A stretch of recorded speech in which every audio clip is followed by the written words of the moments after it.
Hello नमस्कार दोस्तों, स्वागत है आपका एक बार फिर से हमारे YouTube चैनल शिक्षा संगम 24 पर। देखिए दोस्तों, हम डिस्कस कर रहे थे अधिनियमों के बारे में और अधिनियमों की हमने सीरीज जो चला रखी थी उसमें हम पहुंचे थे 1919 के भारत शासन अधिनियम तक। तो भारत शासन अधिनियम 1919 के ऊपर जो हमने पिछली क्लास में चर्चा किया है, उम्मीद है आप लोगों ने वो सब वीडियो देख लिए होंगे। और अगर किसी ने वो वीडियोस नहीं देखे हैं जो पिछले लेक्चर में हमने आपको बताया है, तो उनको आप इस चैनल पर शिक्षा संगम 24 जिस चैनल पर आप इस वीडियो को देख रहे हो, तो इसकी प्लेलिस्ट में जाइएगा और प्लेलिस्ट में जाकर आपको सीरियल में पूरा का पूरा एक वीडियो का जो पूरा क्रम में लगी हुई आपको मिलेगी। तो शुरू से देखना शुरू करना और अभी तक पूरे वीडियो आप लेक्चर देख लेना, तभी ये चीज़ें समझ में आएगी, अन्यथा ये चीज़ें समझ में नहीं आएगी। तो दोस्तों बात करते हैं कि आखिर क्या हुआ था 1919 के उस अधिनियम के बाद में। तो देखिए 1919 का जो भारत शासन अधिनियम आया था दोस्तों, तो उसी के ऊपर चर्चा करने के लिए क्या हुआ, एक साइमन कमीशन भारत आया, एक साइमन आयोग भारत आया। तो इस आयोग का काम क्या था? इस आयोग का काम था भारत शासन अधिनियम 1919 पर चर्चा करना, discuss about the government of India act of 1919। तो दोस्तों भारत शासन अधिनियम 1919 पर चर्चा करने के लिए ये आयोग बनाया गया, जिसने अपनी रिपोर्ट 27 मई 1930 एडी को प्रस्तुत की। इसने अपनी रिपोर्ट प्रस्तुत की दोस्तों 27 मई 1930 को। अब इस 27 मई 1930 को जिसने अपनी रिपोर्ट दी, तो वहां से एक कंक्लूजन निकला कि यूके में एक राउंड टेबल कॉन्फ्रेंस हुआ, एक गोलमेज सम्मेलन हुआ। और ये गोलमेज सम्मेलन कहाँ पे हुआ दोस्तों? तो ये हुआ लंदन में। तो लंदन में एक गोलमेज सम्मेलन हुआ, राउंड टेबल कॉन्फ्रेंस उसे हम कहेंगे। ये सम्मेलन 3 वर्षों तक हुआ, 1930, 1931 एंड 1932। तो 3 वर्षों तक लगातार यहाँ पर ये सम्मेलन हुआ दोस्तों, इसी के बारे में हम लोग चर्चा कर रहे हैं। तो इन वर्षों में जब लगातार यहाँ पर ये सम्मेलन के बारे में बातें हुई, तो वहां से एक निष्कर्ष निकला, एक कंक्लूजन निकला कि दोस्तों वहां से क्या हुआ, एक श्वेत पत्र प्रकाशित किया गया, एक श्वेत पत्र वहां से सामने आया। और उस श्वेत पत्र का उद्देश्य क्या था? उसका उद्देश्य था government of India act of 1935। और इसी श्वेत पत्र पर आधारित क्या होगा दोस्तों? हमारा भारत शासन अधिनियम 1935 होगा। तो अब हम चर्चा करने वाले किसके बारे में? भारत शासन अधिनियम 1935 के बारे में हम लोग यहाँ से चर्चा करेंगे। लेकिन इससे पहले हम क्या करेंगे दोस्तों, इससे पहले की जो हम बात करेंगे, क्योंकि कहीं ना कहीं अब भारत में कौन आ गया था? भारत में आ चुके थे महात्मा गांधी साउथ अफ्रीका से जिस समय भारत में आए। तो पूछा जाता है कि गांधी जी भारत में कब आए थे? तो थोड़ा सा नीचे देखिएगा दोस्तों, Gandhi ji came to India in 1915। 1915 में गांधी जी भारत आए। और जिस समय गांधी जी भारत आएंगे और भारत की स्थिति को परख लेंगे, तो वहां से दोस्तों कुछ मूवमेंट्स आएंगे, यहाँ से कुछ आंदोलन आएंगे इनके सामने। तो उसके बारे में थोड़ी सी चर्चा करेंगे। लेकिन इस बात से पहले आप जान लीजिएगा कि 1919 से लेके 1919 से लेके 1947 तक के इस कालखंड को कहा जाता है गांधी युग। क्या कहा जाता है दोस्तों? गांधी युगा कहा जाता है, गांधी युग कहा जाता है। क्लियर है क्या मेरी बात? अब यहां से क्या है, 1919 के बाद में इन्होंने कुछ ऐसे चमत्कार किए, या फिर 1915 से ही आप उसको मान सकते हैं। जैसे ये भारत में आए थे, तो कहीं ना कहीं इन्होंने यहाँ पे क्या किया, बहुत सारे आंदोलन ब्रिटिशर्स के खिलाफ या ब्रिटिश क्राउन के खिलाफ इन्होंने खड़े किए। उन्हीं क्रम में कुछ महत्वपूर्ण आंदोलन है इनके, जिनके बारे में हम लोग चर्चा कर रहे हैं। डेट बहुत ज्यादा इंपॉर्टेंट है, आपको पता रहना चाहिए। तो इसी क्रम में 1970 में 1917 में चंपारण सत्याग्रह बिहार वाला आंदोलन था। क्लियर है क्या मेरी बात? 1917 में इन्होंने क्या किया? चंपारण सत्याग्रह आंदोलन किया। उसके बाद में 1918 में 1918 में खेड़ा मूवमेंट हुआ, खेड़ा आंदोलन हुआ। क्या दोस्तों? खेड़ा आंदोलन, मूवमेंट मतलब आंदोलन। उसके बाद Allahabad labour movement, Allahabad labour मजदूर क्या हुआ? आंदोलन हुआ। तो इलाहाबाद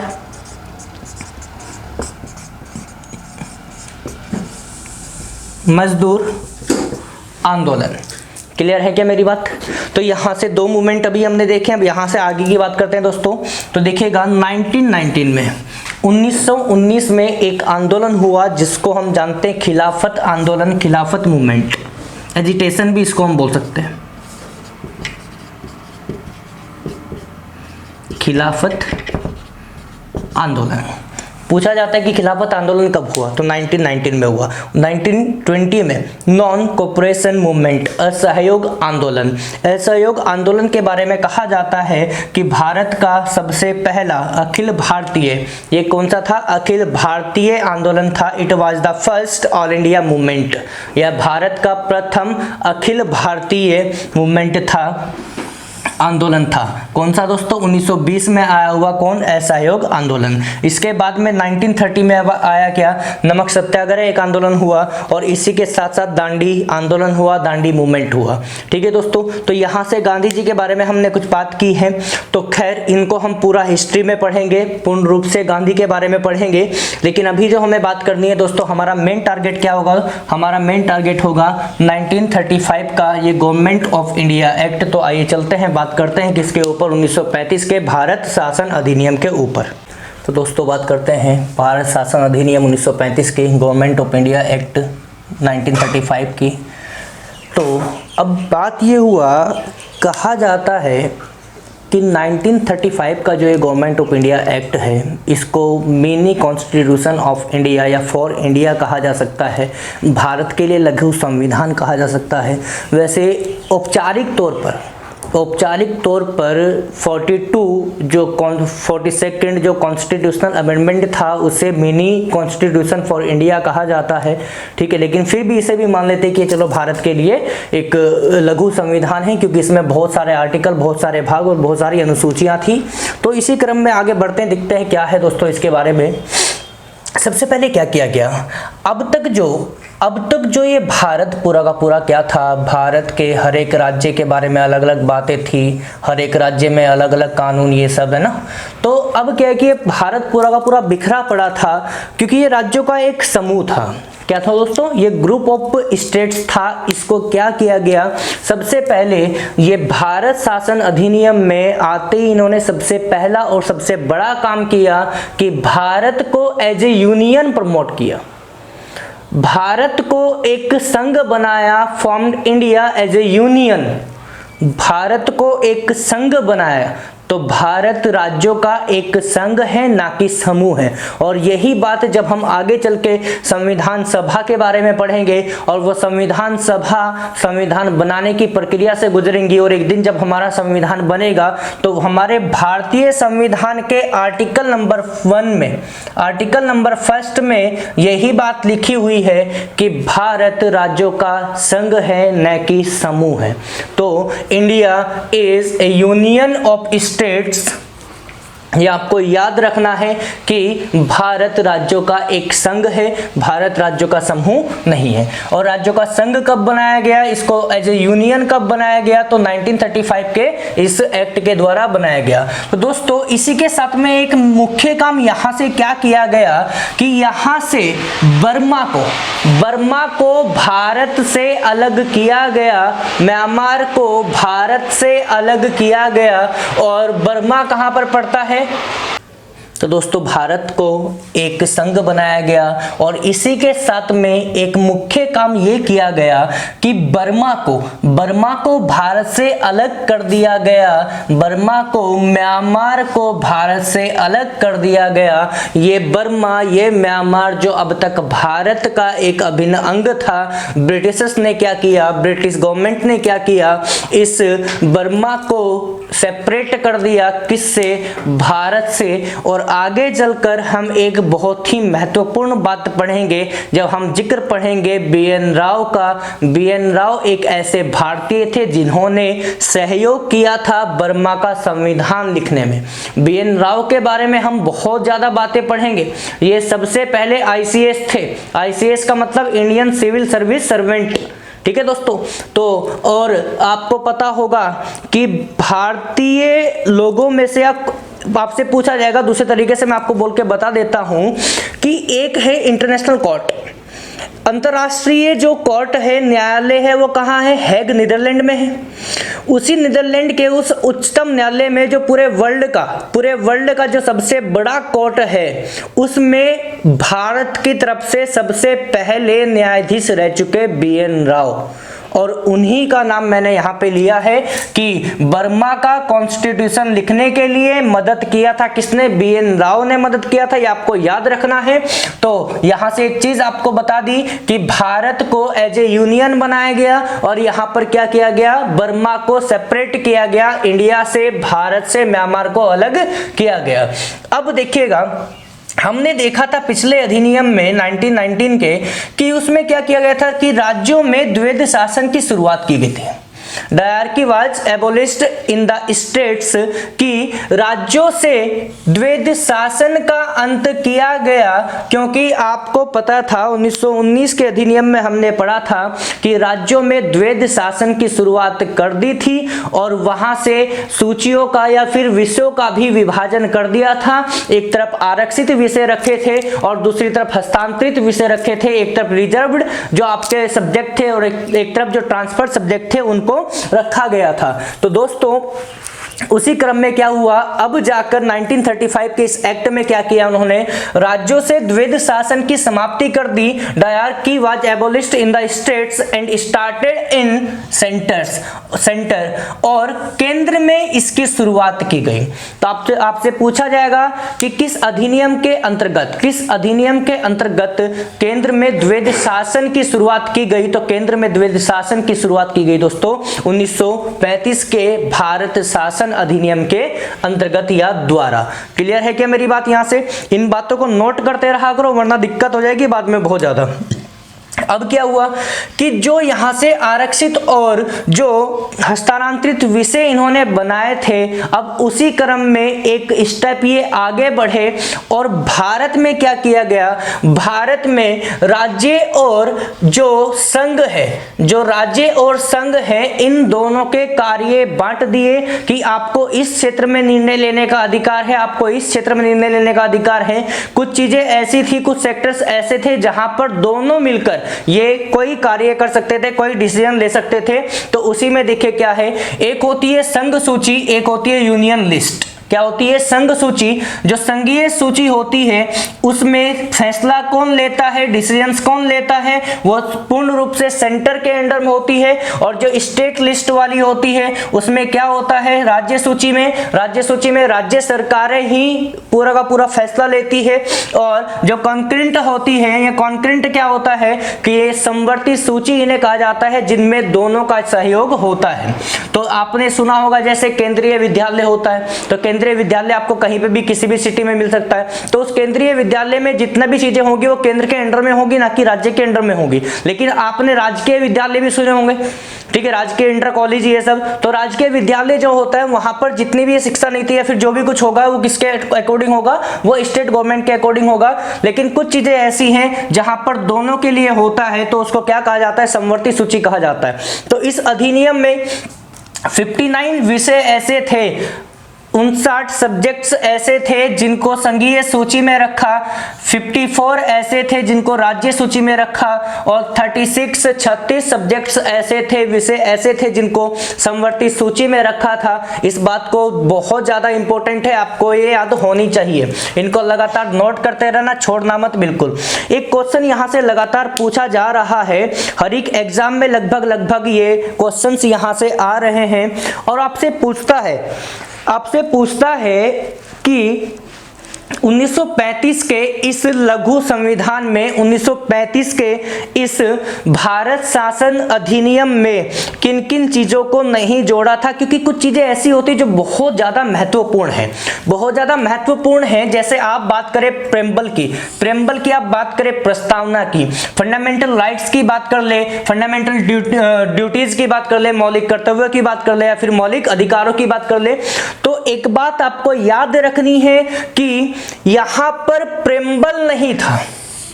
इस कॉन्स्टिट्यूशन में, इस एक्ट में, इस अधिनियम में प्रेम्बल प्रस्तावना नहीं मेंशन किया गया, फंडामेंटल राइट्स भी नहीं मेंशन किया गया, मौलिक अधिकारों को भी नहीं लिखा गया और फंडामेंटल ड्यूटीज को भी नहीं लिखा गया, यहां पर मौलिक कर्तव्यों को भी नहीं लिखा गया।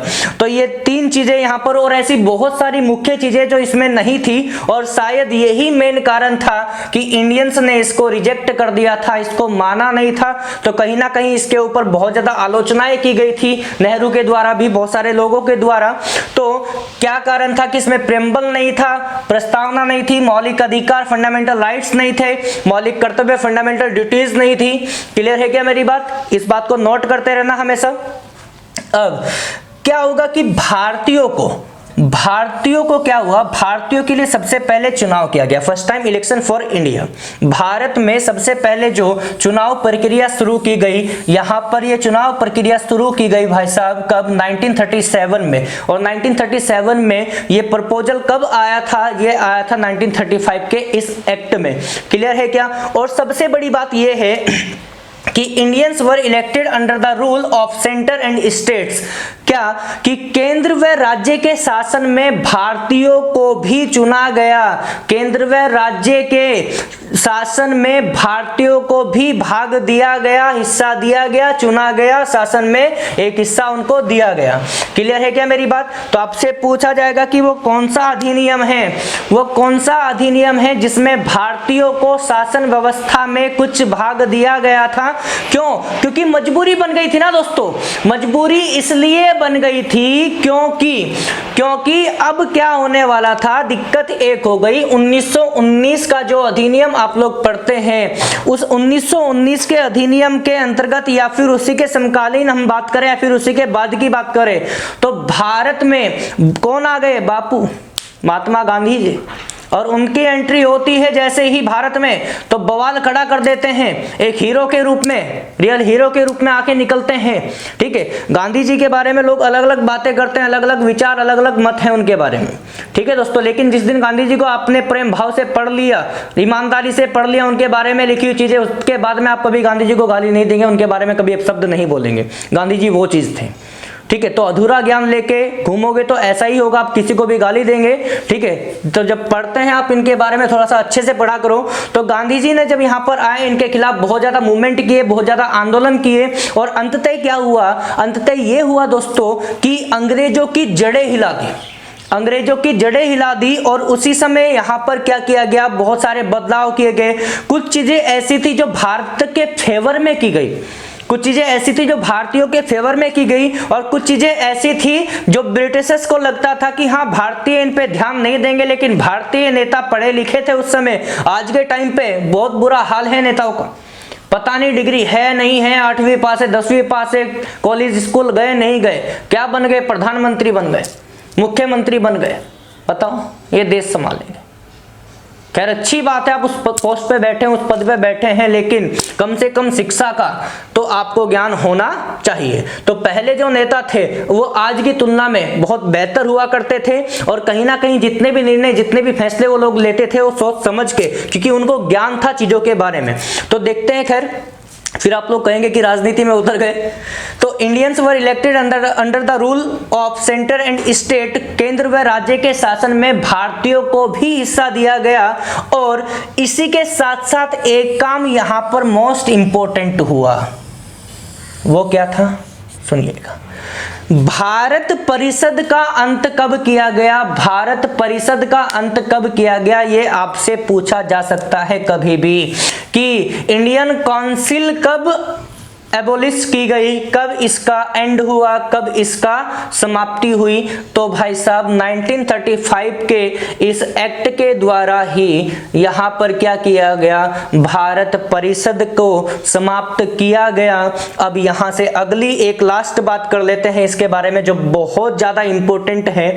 आपने सुना होगा, आपको बताया था, सुना क्या होगा कि 1773 में जब ईस्ट इंडिया कंपनी द्वारा भारत के लिए सबसे पहला रेगुलेटिंग एक्ट लागू किया गया था, तो उसी में एक प्रपोजल आया था कि इन फ्यूचर भविष्य में इन फ्यूचर हम भारत में सुप्रीम कोर्ट की स्थापना करेंगे। क्लियर है क्या? अब उसी प्रपोजल पर काम करते हुए, उस पे अमल करते हुए 1774 में कलकत्ता सिटी में उसको स्थापित कर दिया और उसके जो चीफ जस्टिस थे उनको बनाया गया एलिजा इम्पे को, और उसमें 3 अलग से अदर जो जस्टिस थे वो अलग थे, चैम्बर हो गया, लेमिस्टर हो गया, हाइड हो गया, है ना। तो इस प्रकार से, लेकिन अब तक 1935 तक क्या हुआ, वो चीज वहीं पर स्टेब्लिश थी, लेकिन अभी उसमें एक बदलाव किया गया जो बेहद महत्वपूर्ण है। उन्होंने क्या किया, जब हम पूरे भारत की शासन व्यवस्था दिल्ली में बैठ के कर रहे हैं तो हमारा सुप्रीम कोर्ट वहां पर क्या कर रहा है, तो इसी विषय पर चर्चा करते हुए ब्रिटिशर्स ने सोचा कि अब कहीं ना कहीं जब हमने पूरे भारत को एक संघ बना दिया, एक यूनियन बना दिया, तो अब हमें क्या करना है, उस सुप्रीम कोर्ट को वहां से उठाकर कहां लेकर आना है, दिल्ली में लेकर आना है, दिल्ली में लेकर आना है। और सुनिएगा, supreme court was shifted from Calcutta to Delhi and convert into federal court. जिस समय सुप्रीम कोर्ट को कलकत्ता से दिल्ली लेके आया गया, तो उस समय वह सुप्रीम कोर्ट नहीं रहा, सर्वोच्च न्यायालय नहीं रहा, उसको क्या बना दिया गया, उसको संघीय न्यायालय बना दिया गया। तो कहीं ना कहीं ये चीज भी आती, क्योंकि शिफ्ट करने वाली बात ये है ना कि वहां से उठा के यहां रख दिया, लेकिन यहां पर क्या है कि वहां से उठा के यहां तो लाए, लेकिन यहां आते ही क्या कर दिया, उसको संघीय न्यायालय बना दिया। तो कहीं ना कहीं दिक्कत आती कि सुप्रीम कोर्ट ऐसे ही रहा होगा और यहां पर क्या बना दिया, संघीय न्यायालय बना दिया। तो इस बात को ध्यान रखना, हर कोई ना पॉइंट ऐसा होता है कि कहीं भी फंस जाता है, ठीक है, लेकिन आपको नहीं फंसना, पॉइंट कितना ही फंसे। तो supreme court was shifted from Calcutta to Delhi and convert into federal court. सर्वोच्च न्यायालय को दिल्ली से कहां पे शिफ्ट किया गया, कलकत्ता से दिल्ली शिफ्ट किया गया, और उसको क्या बनाया गया, संघीय न्यायालय बनाया गया, फेडरल कोर्ट बनाया गया। इस बात को याद रखना है। और एक चीज मैंने आपको बताई थी, अगर आपने ध्यान दिया हो, 1919 का हमने एक एक्ट पढ़ा था और उसमें हमने कहा था कि यहां पर भारत में यूपीएससी की शुरुआत की गई। किसकी शुरुआत की गई, यूपीएससी की शुरुआत की गई, यूनियन पब्लिक सर्विस कमीशन की शुरुआत की गई। लेकिन अगर आपसे पूछ ले कि पीएससी की शुरुआत किस एक्ट के अंतर्गत हुई थी, पीएससी मतलब जो स्टेट वाले होते हैं, स्टेट पीएससी की जो शुरुआत की गई दोस्तों, वो किसके द्वारा की गई, तो वो भारत शासन अधिनियम 1935 के अंतर्गत की गई मेरे भाई। तो आपको ये याद रखना है, यूपीएससी को अलग निकाल दो, पीएससी को अलग निकाल दो, और जो कॉम्पिटिटिव एग्जामिनेशंस है उनको अलग निकाल दो। क्लियर है क्या मेरी बात? पुराने वीडियो लेक्चर लगातार देखते रहना दोस्तों, किसी ने अगर नहीं देखा तो पहले वो देखो, बाद में इसको पकड़ना। अब सुनिएगा, भारत शासन अधिनियम में लगभग इतनी बात, देखिए बातें तो बहुत सारी है, 300 से ज्यादा अनुच्छेद है इसमें, तो हम सबकी बातें नहीं कर सकते, हम उनकी बातें करेंगे जो हमारे एग्जाम में आने वाली चीजें हैं। क्लियर है क्या बात? तो अब यहां से क्या हुआ, ये एक्ट को किसी ने माना, किसी ने नहीं माना। कुछ भारतीय पढ़े लिखे थे तो उन्होंने कहा कि हाँ काम की बात तो इसमें है, लेकिन पागल बनाने की भी कोशिश की गई है। तो अब इसी के साथ में एक चीज हम और देख सकते हैं कि मुस्लिम लीग की स्थापना हुई थी 1906 में। तो उस समय मुस्लिम लीग को क्या दे दिया, पृथक निर्वाचन आयोग दे दिया 1909 के अधिनियम में। 1919 के अधिनियम में पृथक निर्वाचन मंडल दे दिया, आयोग दे दिया, किसको, ईसाइयों को और बुद्धिस्ट को दे दिया। तो कहीं ना कहीं अब तक कम्युनल जो अब तक एक मतभेद जो चल रहा था आपस में, वो लगातार बढ़ता चला गया, क्योंकि उनका तो मतलब ही ये था कि इनमें क्या करो, इनको लड़ाओ आपस में, किसके रूप में, किसके आधार पर, संप्रदाय के आधार पर, धार्मिक आधार पर इनको आपस में लड़ाया जाए। और यही काम, इसी काम में हम लोग आज तक भी फंसे पड़े हैं। हर कोई देखो, जहां देखो हिंदू मुस्लिम ही चल रहा है, जहां देखो हिंदू मुस्लिम। ओ भाई क्या कर रहे हो तुम लोग, कहां फंसे पड़े हो? अगर यही सब करना है, बस क्या कह दूं मैं तुम्हें। खैर उस बात को खत्म करें। अब क्या हुआ, इसी क्रम में जब यहाँ पर ये ज्यादा प्रभावशाली नहीं हुआ, और कहीं ना कहीं प्रभावशाली इसलिए माना जाता है इसको क्योंकि भारतीय संविधान का जो आगे चल के भारतीय संविधान बनेगा उसका 80% भाग यहीं से उठाया गया है, उसका 80% भाग यहीं से अडॉप्ट किया गया है, इसलिए ये बहुत ज्यादा इंपॉर्टेंट हो गया। लेकिन कौन कौन से प्रावधान लिए गए वो ज्यादा इंपॉर्टेंट है, तो उसकी चर्चा करेंगे हम बाद में। तो 1935 के इस एक्ट के बाद में इसी कड़ी में क्या होता है दोस्तों, 1939 में सेकेंड वर्ल्ड वॉर शुरू हो जाता है। तो 1939 में जिस समय सेकेंड वर्ल्ड वॉर शुरू हो जाता है, और ये सेकेंड वर्ल्ड वॉर चलता है 1939 टू 1945। तो इस बीच क्या हुआ, ब्रिटिशर्स ने कहा इंडियंस को कि भाई साहब लड़ो युद्ध में हमारी तरफ से। भारतीयों ने कहा तुम कौन, मैं खामखा। कैसे कि पहले गए थे, क्या हुआ, मौत मिली, और क्या, पहले भी तो गए थे युद्ध में लड़ने के लिए, मौत ही तो मिली थी, इससे ज्यादा और कुछ नहीं। तो इस बार फिर चले जाए, और तुम कौन हो, हमें तो आजादी चाहिए भाई, तुम जाओ लड़ो मरो कुटो कुछ भी हो। तो इसी क्रम में क्या हुआ, जब यहाँ पर इंडियंस ने बिल्कुल उनको मना कर दिया इस चीज के लिए कि हम लोग सेकेंड वर्ल्ड वॉर में नहीं जाएंगे, तो उनको क्या हुआ, कुछ वर्षों के बाद में वहां से एक क्रिप्स मिशन भेजा गया। क्रिप्स मिशन भारत में कब भेजा गया, तो 1942 में भेजा गया। अब ये क्रिप्स क्या है, तो क्रिप्स एक नाम है जिनका पूरा नाम है स्टैफोर्ड क्रिप्स, स्टैफोर्ड क्रिप्स। तो भाई साहब जो स्टैफोर्ड क्रिप्स है, इन भाई साहब को भारत में भेजा गया कि एक काम करो, तुम भारतीयों को समझाओ बुझाओ ये सब करो, और वहां पे अपने अगर वो बात को नहीं माने तो 2 प्रस्ताव उनके सामने रख देना, शायद बात को मान जाए।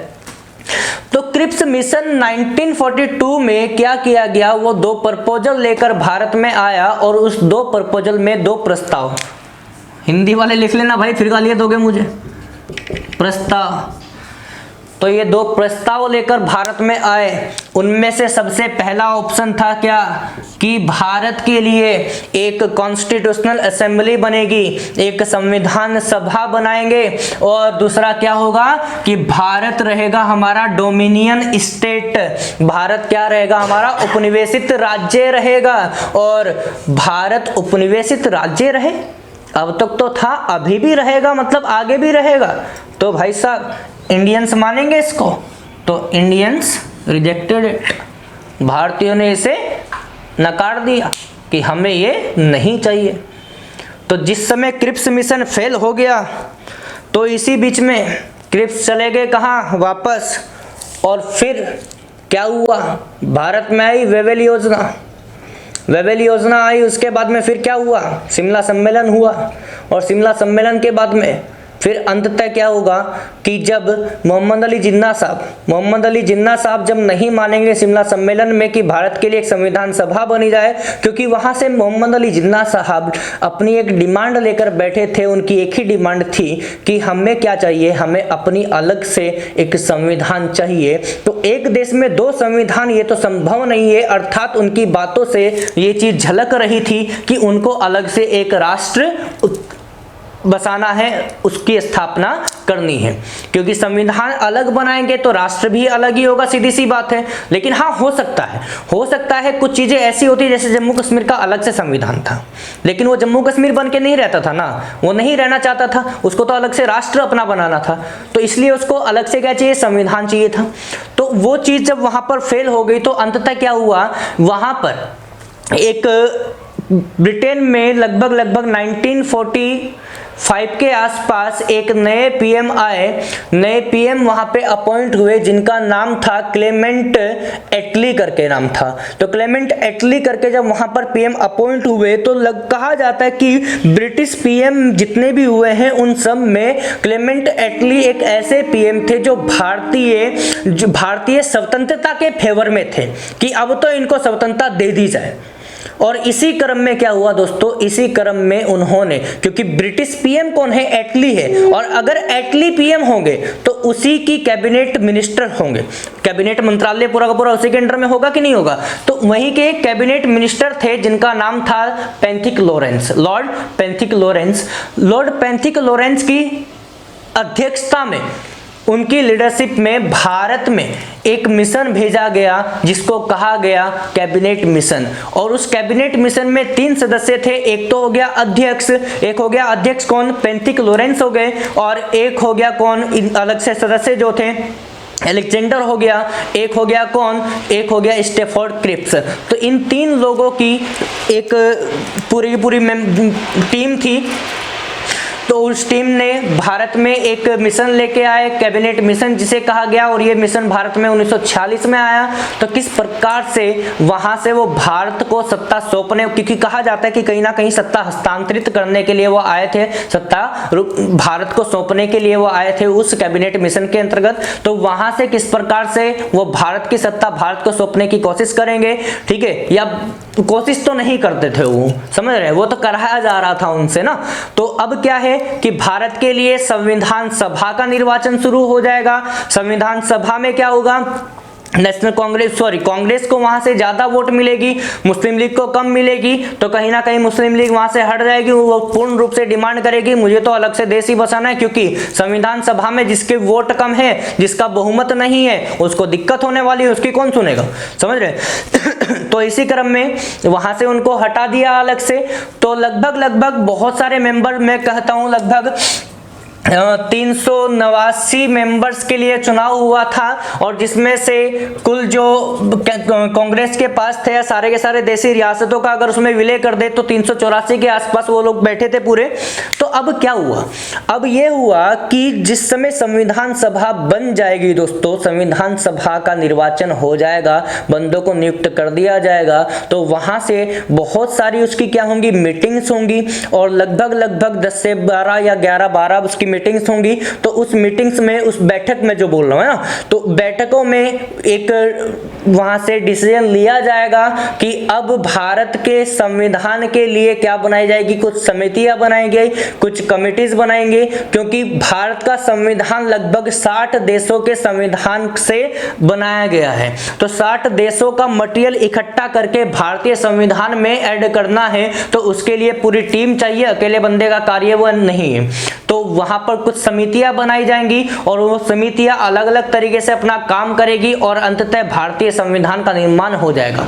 तो अगले 2 लेक्चर हम यहाँ पर किसके लिए लेंगे, तो भारत की संविधान सभा पर हम लोग चर्चा करेंगे। बस उसमें एक चीज हमें देखनी है, क्या, कैबिनेट मिशन को हम चर्चा करेंगे और फिर आगे बढ़ेंगे। और कहीं ना कहीं अगले ही 2 लेक्चर के बाद में भारतीय संविधान की हम लोग शुरुआत कर देंगे, जो बेहद इंपॉर्टेंट है। क्लियर है क्या दोस्तों। अगले 10 से 12 लेक्चर में आपका राष्ट्रपति तक हम पहुंच जाएंगे, और वहीं तक का संविधान बेहद इंपॉर्टेंट संविधान है। उसके बाद में इंपॉर्टेंट चीजें हैं, लेकिन ज्यादा नहीं है, जो है वो हम आपको यहीं पर कराएंगे। क्लियर है क्या मेरे भाई, ठीक है। तो लगातार वीडियो को शेयर भी करते रहना अच्छा लगा तो लाइक करते रहना, ठीक है दोस्तों, और चैनल को कर दीजिएगा सब्सक्राइब। तब तक के लिए नमस्कार।